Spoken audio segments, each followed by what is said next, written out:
Good afternoon साथियों। एके education परिवार आपका बहुत बहुत स्वागत और अभिनंदन करता है।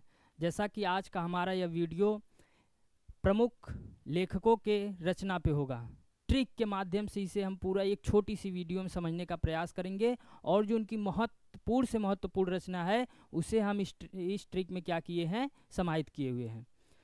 तो आइए हम इस ट्रिक को देखते हैं किस प्रकार और कैसे है, और इसे ज़्यादा से ज़्यादा आप अपने मित्रों के साथ शेयर करिए कि वह भी इस ट्रिक का और इस रचना का लाभ उठा सकें। तो हमारा पहला होगा, और हम पहले छायावादी कवियों के लिए हैं।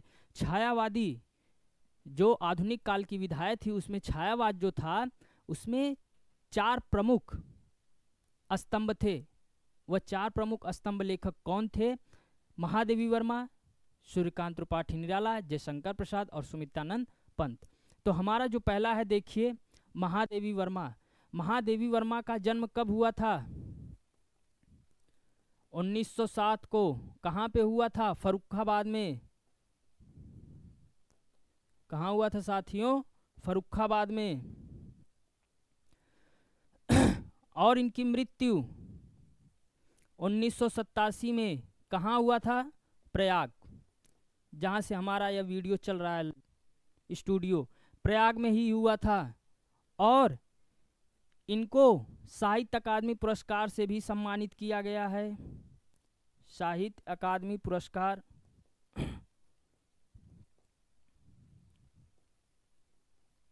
और ज्ञानपीठ पुरस्कार भी इनको प्राप्त है।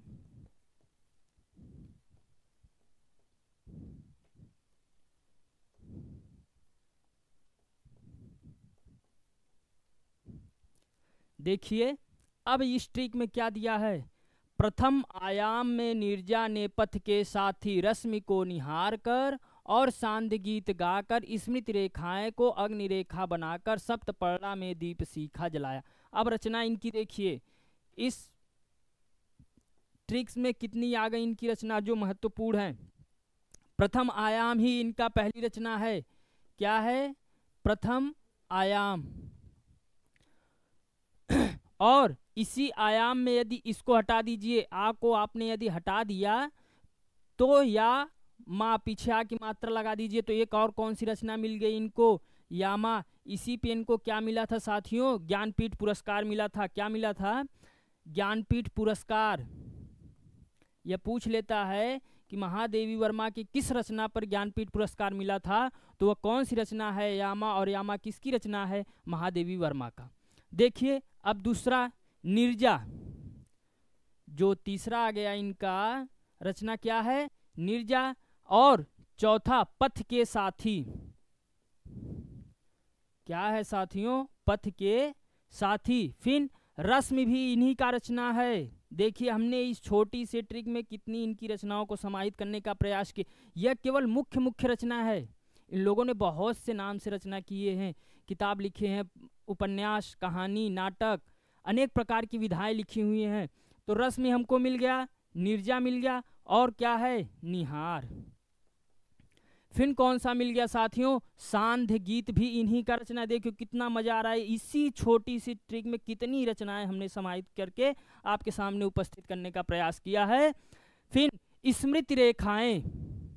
स्मृति रेखाएं भी इन्हीं की रचना है साथियों। क्या है? स्मृति रेखाएं भी इन्हीं की रचना है। इस छोटी सी ट्रिक के माध्यम से आप महत्वपूर्ण, यह आपके कॉम्पिटिटिव एग्जाम तक भी क्या करेगा? समाहित कर लेगा। और अग्नि रेखा भी इन्हीं की रचना है। मजा आ रहा है। अग्नि रेखा,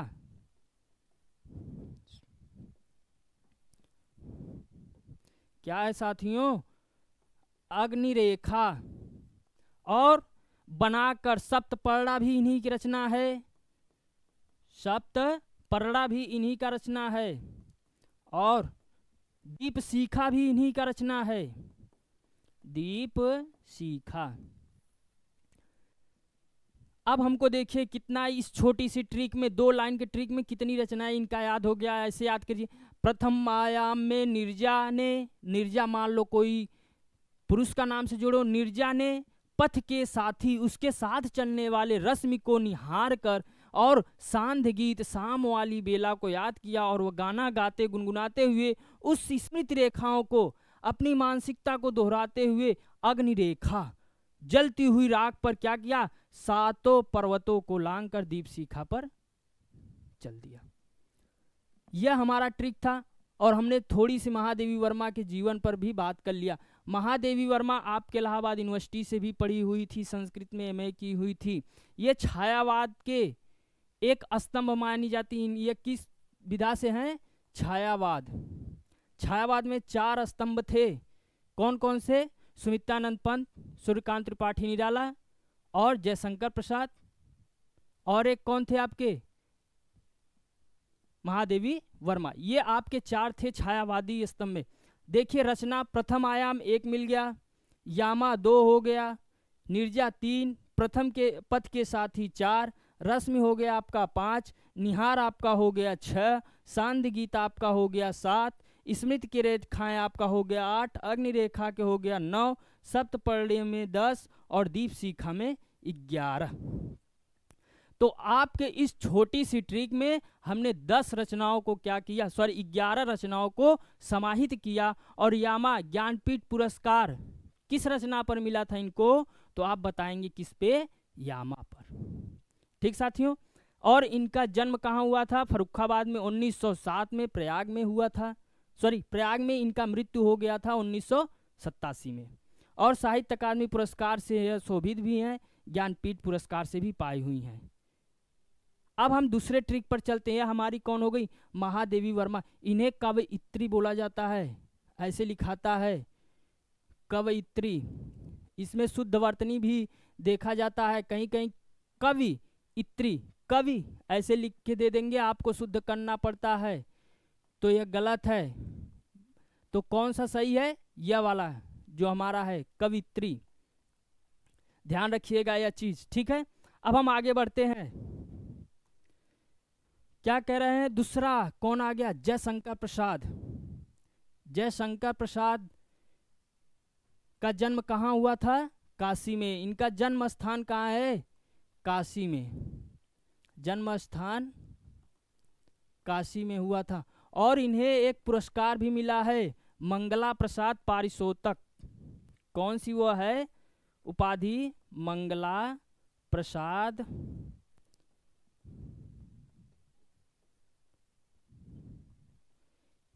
पारितोषिक। इससे ये किस रचना पर दिया गया है? इनकी प्रमुख कामायनी पर। कामायनी पर इन्हें कौन से पुरस्कार दिया गया? मंगला प्रसाद पारितोषिक से इनको सुशोभित किया गया है। अब देखिए जयशंकर प्रसाद का ट्रिक के माध्यम से बिल्कुल देखिए कितनी रचनाएं हम इसमें समाहित करते हैं।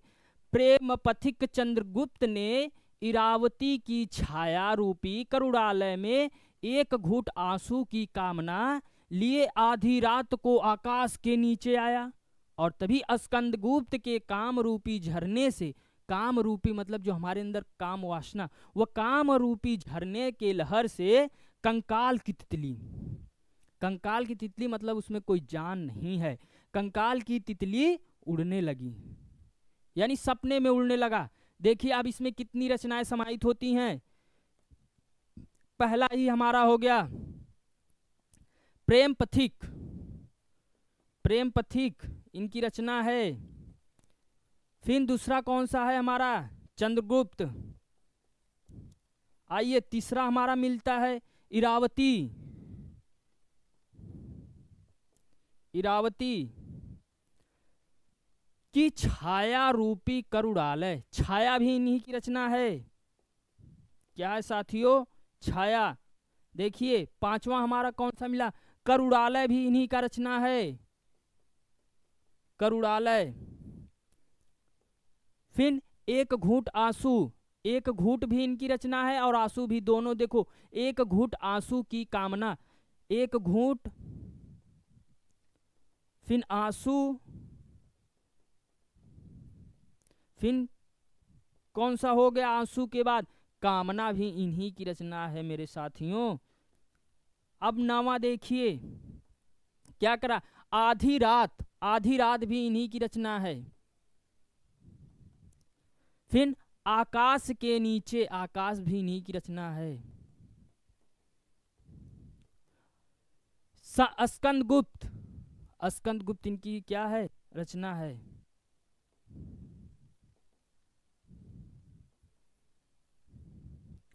कि काम रूपी झरने, झरना। अब देखो स्कंद के काम, काम से यहाँ पे क्या हो जाएगा, कामायनी। क्या हो जाएगा मेरे साथियों, कामायनी। तो 12वां हमारा कौन सा हो गया, कामायनी। अब देखिए झरने रूपी, झसने हो गया साथियों, यहाँ पे होगा झरने। ठीक है, क्या होगा, झरने या झसने हो गया है। 13वां झरने, लहर, फिर क्या है, कंकाल, कंकाल, फिर कौन सी है, तितली।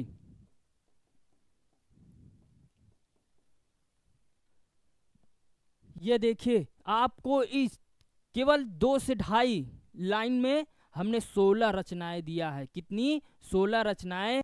पहला क्या है, प्रेम पथिक, दूसरा चंद्रगुप्त, तीसरा इरावती, छाया, करुणालय, एक घूट, आंसू, कामना, आधी रात, आकाश, स्कंदगुप्त, कामायनी, झरना, लहर, कंकाल, तितली, इरावती, ये सब क्या है, इनकी रचनाएं हैं। और ये ट्रिक क्या है, प्रेम पथिक चंद्रगुप्त ने, यानी प्रेम के रास्ते पर चलने वाला चंद्रगुप्त, इरावती की छाया रूपी, इरावती की जब छाया पड़ती है तो करुणा के आंसू क्या होते हैं, एक कामना लिए हुए आधी रातों को आ जाती है बाहर। और तभी स्कंदगुप्त अपने काम रूपी झरने के लहर से कंकाल की तितली की तरह क्या करता है, उड़ता हुआ चलाता। यह हमारा ट्रिक है। और इसमें हमने क्या लिख दिए, इतनी इतनी रचनाएं पूर्णतः समाहित है।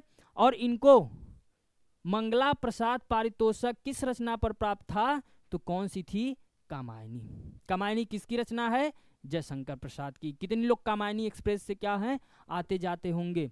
अब आगे हम बढ़ते हैं। केवल इसमें हम एक ट्रिक के माध्यम से आपको रचना याद करने का तरीका बता रहे हैं। अब देखिए सूर्यकांत त्रिपाठी निराला, सूर्यकांत त्रिपाठी निराला की मृत्यु कहाँ हुई थी, प्रयाग में ही हुआ था साथियों। देखिए ये भी छायावाद के कवि हैं। किसके कवि हैं, छायावाद के, छायावाद के कवि हैं। ठीक, हमारे ये तीसरे कवि कौन से हो गए, छायावाद के कवि। देखिए क्या कर रहे हैं, सूर्यकांत त्रिपाठी निराला की रचना कितनी आ रही है, अर्चना ने सुबह की बेला में, अर्लिमा मतलब सूर्य की लालिमा के साथ तुलसी की आराधना करने के लिए अपने परिमल गीतिका के गीत को गाया, जिसे होगा, जिले नहीं, जिसे सुनकर, जिसे सुनकर अनामिका ने नए पत्ते की तरह खिल उठी। अब इसमें देखिए कितनी रचनाएं इसमें साथियों समाहित है। पहला ही हमारा रचना कौन सा आ गया, अर्चना। दूसरा हमारा कौन सा हो गया, बेला। अर्णिमा भी इन्हीं की रचना है, अर्णिमा मतलब सूर्य की लालिमा के साथ तुलसी, तुलसी अब इसमें दास जोड़ दीजिए, क्या हो गया, तुलसीदास, तुलसीदास। आराधना भी इन्हीं की रचना है साथियों, किसकी रचना है, सूर्यकांत त्रिपाठी निराला की। अब देखिए कौन सा है, करने वाले आराधना करने के लिए अपने परिमिल गीतिका, परिमल या परिमिल, फिर हो गया गीतिका, गीत भी इन्हीं की रचना है, गाया, जिसे सुनकर अनामिका, नवा कौन सा हो गया, अनामिका।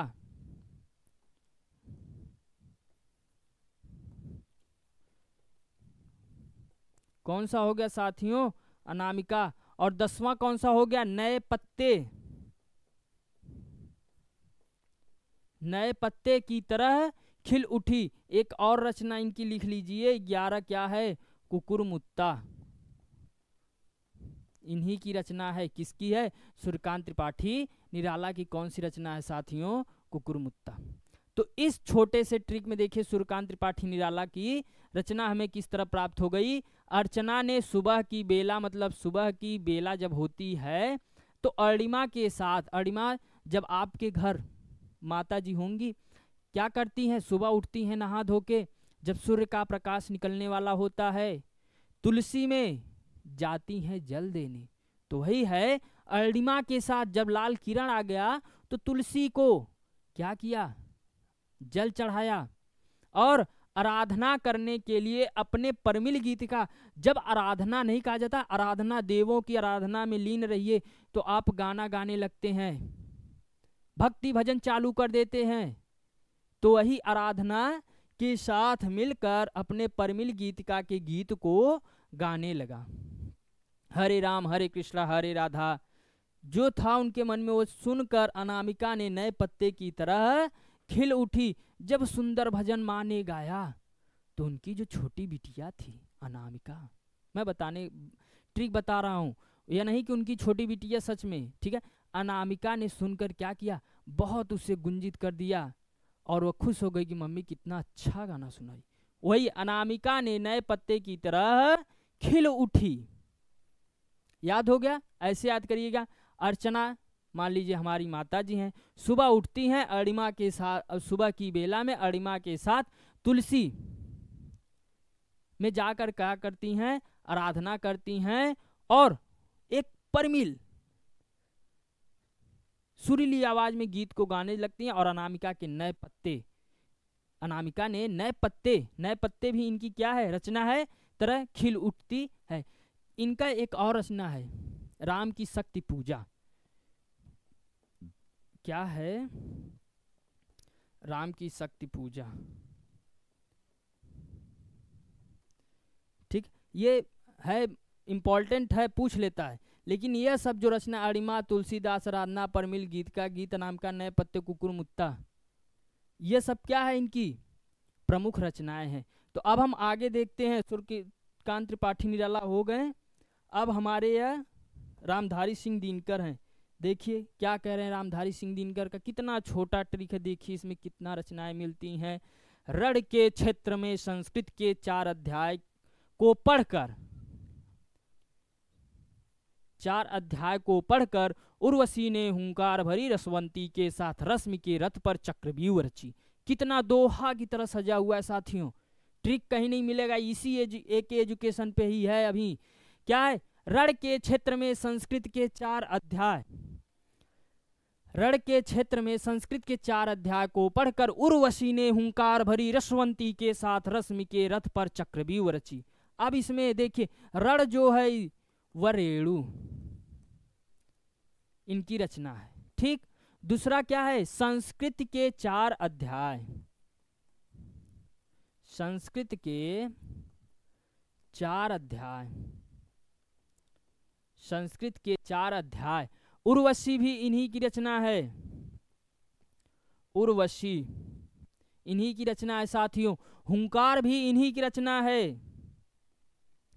हमने आपको बिल्कुल सीधा सीधा एकदम ट्रिक बनाया है, कोई ऐसा नहीं कि एक वर्ड है उससे आपको पहचानना है कि यही रचना होगी, नहीं, बिल्कुल वह रचना का नाम ही हमने इस ट्रिक में क्या किया है, समाहित किया। इसलिए अपने साथियों को भी यह लिंक शेयर करिए कि इस रचना से, इस ट्रिक के माध्यम से क्या हो सके, अवगत हो सके और हमें भी लाभ हो और आपको भी पूर्ण लाभ होगा।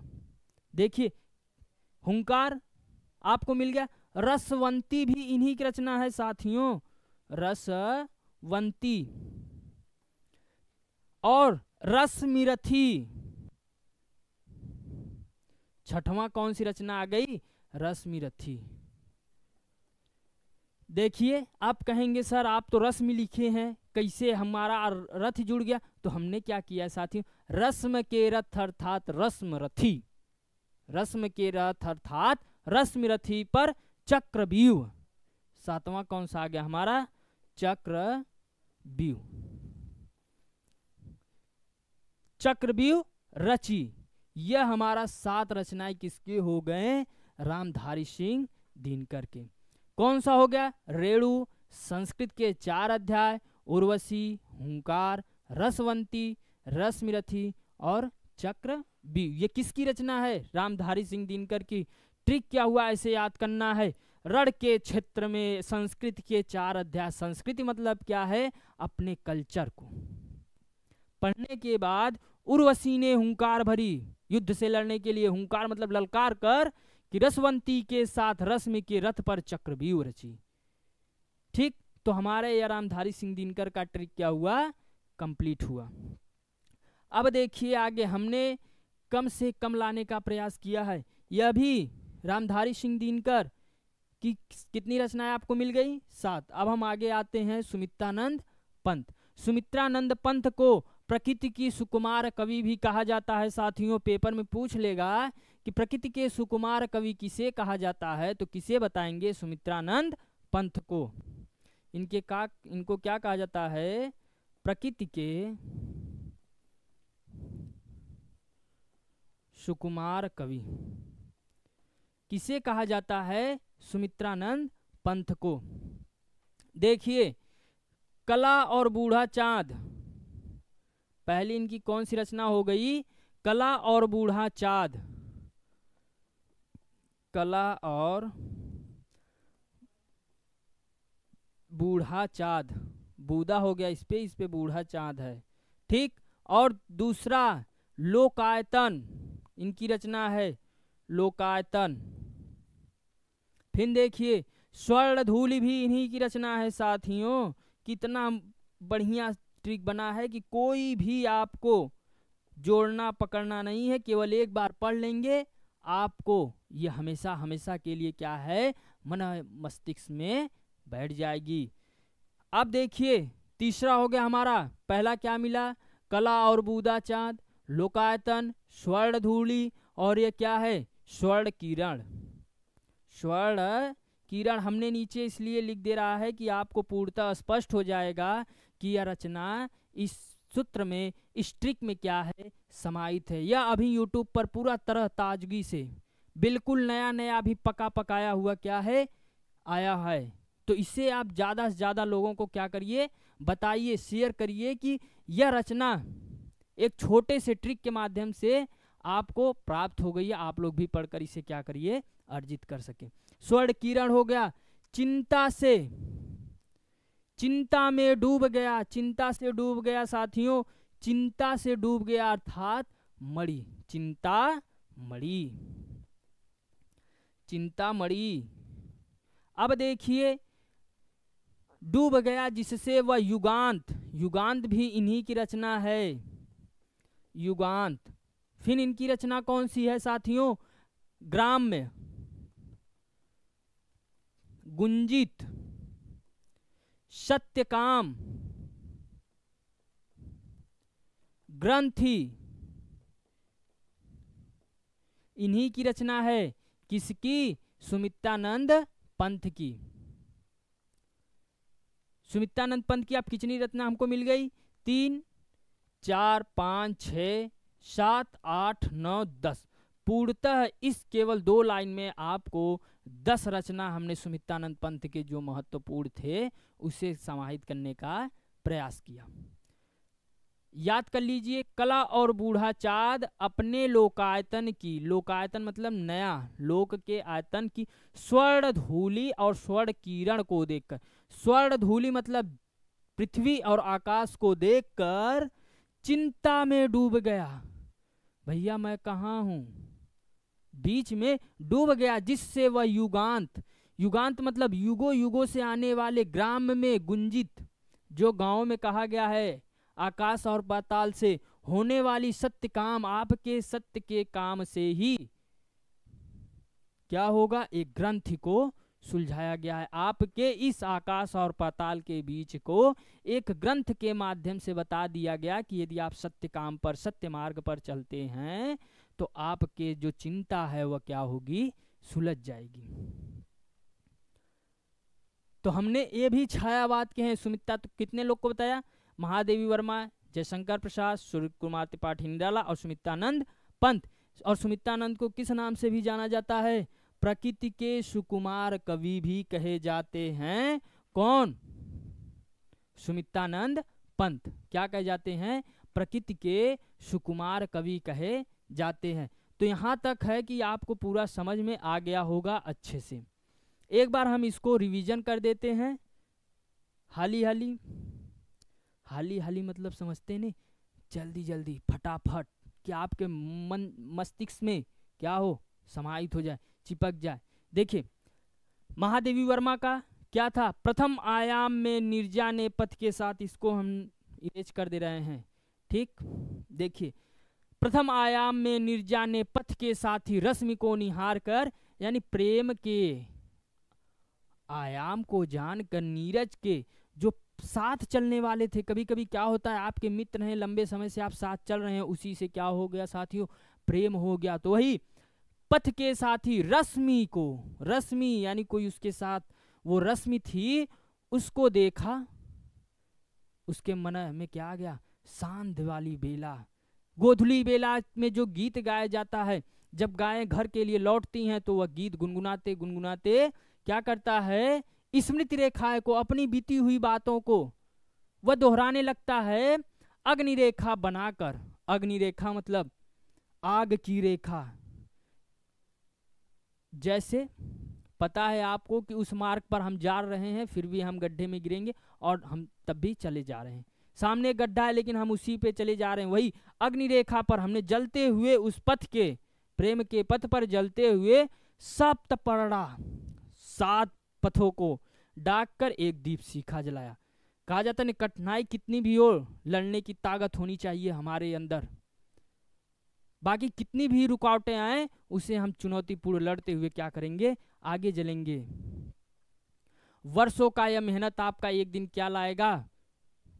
तजुर्बा देगा, आपके चेहरे पर वह चमक लाएगा। वही कह रहा है कि हमने इतनी कठिनाइयों से इस मुकाम पर पहुंच के उस सीखा, उस दीप को क्या किया है?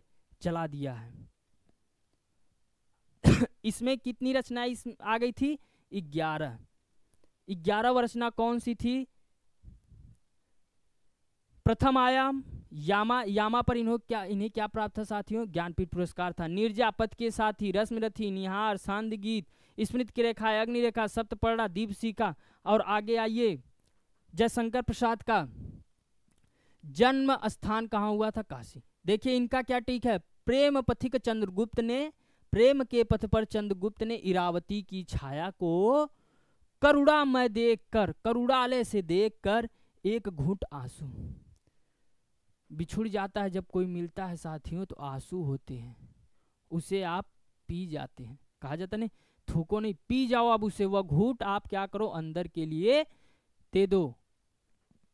कामना लिए आधी रात, उससे मिलने के लिए वो आधी रात में क्या किया? आकाश के नीचे आके बैठ गया कि वह अब चंद्रलोक से क्या करेगी? उतरेगी। स्कंदगुप्त, तभी स्कंदगुप्त के काम रूपी झरने, स्कंदगुप्त जैसे कामदेव हैं, कामदेव को क्या कहा जाता है? सॉरी, कामदेव को प्रेम के ईश्वर, ठीक, रूपी झरने के लहर से कंकाल की तितली उड़ने लगी। जो कामदेव थे और उनकी पत्नी, ऐसा माना जाता है कि वह विश्व में क्या थी? परम सुंदरी थी। उनके जैसा सुंदर कोई उत्पन्न ही नहीं हुआ। तो इस ट्रिक में देखिए कितनी रचना आ गई। प्रेम पथिक, चंद्रगुप्त, इरावती, छाया, करुणालय, एक घूंट, आंसू, कामना, आधी रात, आकाश, स्कंदगुप्त, कामायनी, झरना, लहर, कंकाल, तितली। आगे आइए, कौन आगे? निराला जी। निराला जी को एक और कहा जाता है छायावाद के प्रवर्तक, स्तंभ माने जाते थे। छायावाद के कठिन प्रेत भी कवि के रूप में इन्हें माना जाता है। छायावाद के कवि के कठिन प्रेत के रूप में किसे माना गया है? निराला को। कल हमने निराला को छंद में बताया था, इन्होंने मुक्तक छंद क्या किए थे? लाए थे। और इनकी कौन सी रचना थी? जूही की कली। इनकी एक रचना थी जूही की कली। ये क्या है? पहली मुक्त छंद रचना है। कौन सी? जूही की कली। देखो एक और याद आ गया, जूही की कली। अब इसमें कितनी हो गई? 13। इस छोटे में निराला जी की रचना समाहित हो गई। अब हमारा कौन से थे, देखिए रामधारी सिंह दिनकर की रण मतलब रेणु के क्षेत्र में संस्कृत के 4 अध्याय को पढ़कर उर्वशी ने हुंकार भरी, हुंकार मतलब क्या, ललकार भरी, रसवंती के साथ रश्मि के रथ पर चक्रव्यूह रचा। रेणु हो गया, संस्कृत के 4 अध्याय हो गए, उर्वशी हो गए, हुंकार हो गए, रसवंती हो गए, रश्मिरथी हो गए और चक्रव्यूह हो गए। अब इसके आगे देखिए आते हैं कला और बूढ़ा चांद, उस पे बूढ़ा हो गया है, ठीक है। बूढ़ा चांद अपने लोकायतन की स्वर्ण धूल रूपी स्वर्ण किरण देखकर, जैसे कला और बूढ़ा चांद, बूढ़ा जब चांद बूढ़े व्यक्ति हो जाएंगे अपनी कला को क्या करेंगे, प्रदर्शित करेंगे, नहीं करेंगे, तो वह लोगों को देखते हैं तो अपना जीवन उस स्वर्ण धूल और स्वर्ण किरण में क्या करते हैं, निष्क्रिय मानते हैं कि अब हमारा यह जो जीवन है, यह जो अवस्था है, यह धूल की समान है, अब इस पे कोई किरण यानी कोई नजर डाले तो व्यर्थ है। चिंता में डूब गए, जैसे हमारी जो अवस्था होती है उसे हमें स्वीकार कर लेना चाहिए। कुछ लोग बूढ़े होते हैं फिर भी कहते नहीं हमारी ये अवस्था नहीं है, उसे हमें स्वीकार करना चाहिए। चिंता में नहीं जाना चाहिए कि हमारी अवस्था 60 हो गई है, 70 हो गई है, फिर भी हम उस 16 साल के स्थिति को अपने शरीर पे उतारना चाहते हैं, ऐसा नहीं करना चाहिए। हमें हर एक अवस्था, हर एक पल को क्या करना चाहिए, स्वीकार कर लेना चाहिए। तो वही कला और बूढ़ा चांद अपने लोगों में जब देखता है तो वह अपने शरीर, अपनी स्थिति, अपने समय को उस स्वर्ण धूल और किरण की समान क्या करता है, देखकर चिंता में डूब जाता है, जिससे युगांत ग्राम में गुंजित होने वाले इस युग में बताया गया है कि यदि कोई आया है तो उसे जाना है, लेकिन वह जाने की एक अवस्था होती है, बचपन, पढ़ना, कमाना, शादी करना, फिर मर जाना, जीवन पारिवारिक संबंध बनाना, जिसे शादी आप लोग कहते हैं, पारिवारिक संबंध बनाना, फिर मृत्यु को प्राप्त हो जाना। तो युगांत एक ग्रंथ में क्या क्या किया गया है, इसे पूर्णतः समाहित कर दिया गया है कि जो आया है उसे एक दिन जाना है। तो इसी आधार पे हमने इस ट्रिक को क्या किया है, आपके लिए बनाया है। यदि हमने इतना मेहनत किया आपके लिए, तो आप भी मेरे लिए पूर्णतः हक बनता है कि थोड़ा सी मेहनत करें और अपने दोस्तों को यह ज़्यादा से ज़्यादा लोगों को बताने की, उनको देने की क्या करें, प्रयास करें। आगे देखिए, ये हमारा क्या था, एक ट्रिक, और हमने इसको बहुत लंबा करने का प्रयास नहीं किया, नहीं तो हम एक सुमित्रानंद पंत के जीवन के पूरे बात कर सकते थे, लेकिन कम से कम समय में हम इसको समझाने का प्रयास किए हैं। तो हमारी ऐसी और भी वीडियो ट्रिक के माध्यम से, बिल्कुल ट्रिक के माध्यम से लाने का क्या करेंगे, प्रयास करेंगे। और ये आपको कब पता चलेगा, जब आप अपने बेल आइकन को ऑन किए रहेंगे, तब नोटिफिकेशन आपके मोबाइल पे ऑन होगा और हम धीरे धीरे आपके साथ जुड़ने का आप प्रयास करेंगे। तो इसे आप अपने साथियों को बताते रहिए। अब हम आपसे लेंगे अलविदा। प्रसन्न रहिए, खुश रहिए, बड़ों का सम्मान करिए, छोटों से प्यार करिए, अपनों का साथ निभाइए। इसी के साथ मैं अपने वाणी को विराम देता हूँ। फिर हम मिलते हैं अपने अगले ही ऐसे लेक्चर में ट्रिक के साथ। तब तक के लिए धन्यवाद। Thank you.